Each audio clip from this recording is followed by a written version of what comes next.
That's so good to meet you because I'm really, really, really strong against stats.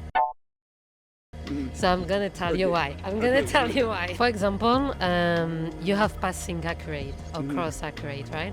We actually don't really value that a ton, but yes, we do track it. Yeah. Okay, so I give you an example. Like as a player, I can do a really good ball, like let's say behind the defense, across the ball.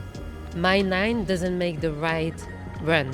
It's considering as in your statistic a bad ball, but in reality it's a really good ball. What we're going to show you are two sort of templates.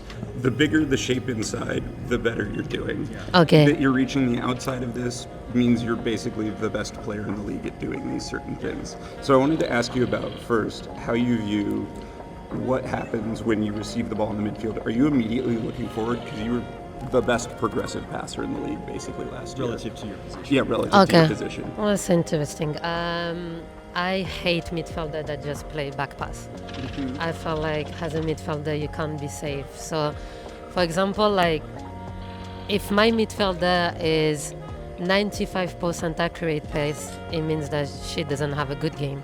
I want my center back to be at 90%, but I want my midfield to take risk. And as a midfield, for me, if you go higher than 85% accurate, it means that you're just neutral. When I receive the ball, my first thought is forward, and depending on the position on the pitch, if I'm literally in the box, I gonna try to like have a 1-2 to like, so it depends again on the pressure, but I'm progressive fast. What do you call progressive fast? Forward, Passes. trying to get into dangerous areas. Okay. Line Yeah. breaking passes. Passes, and passes over, you're talking about risk.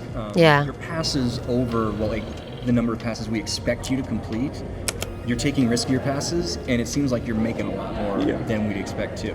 Yeah, like I harass my teammate to pass me the ball. I'm so annoying. I always want the ball. So the other thing that you did really well is you also turned with the ball and dribbled and attacked. Do you feel like you just have the freedom to make that choice all the time with Jonas? No. No,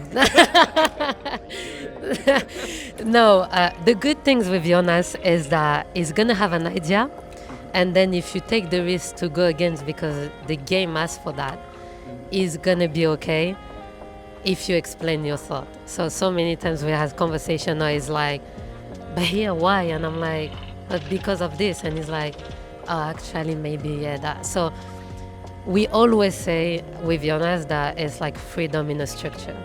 And I feel like you have to have that as a midfielder. If you have a coach that tell you need to be there, I'm like, I'm out of that. And the final component, I think you were just basically the best in the league at your position, was finding the assist, finding that pass. Do you feel like all the experience you've amassed over time has allowed you to just read defenses and find attackers? Yeah, I hope I want to be that type of midfield that like feed the attackers. That doesn't mean like start like assist. Sometimes the most important pass is the pass before the assist, and that don't show that. And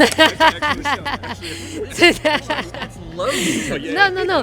It's so interesting to meet people that are into data because I'm so romantic about the football that like I feel like data, like for me expecting goals are like, what is an expecting goals at the end of the day? Because sometimes, or like like sometimes we had some really good game with San Diego, and I think we scored like 2 or 3, and our expecting goal was 0.8.